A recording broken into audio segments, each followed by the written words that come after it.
أمل.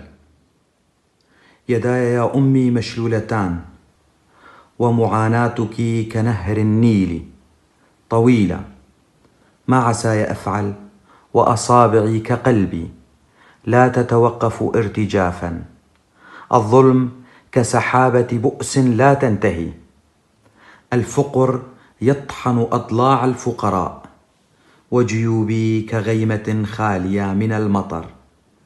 لا تحزني يا أمي إن رأيت الفقراء يتألمون وأتألم معهم، فرقابنا جميعا تحت سيوف عديمي الرحمة. الشمس قادمة، النور قادم، والفرح يا أمي، نعم الفرح قادم. ويداي المشلولتان ستنعمان بالراحة عندما تتباركان بملامسة تراب قريتي ويداك.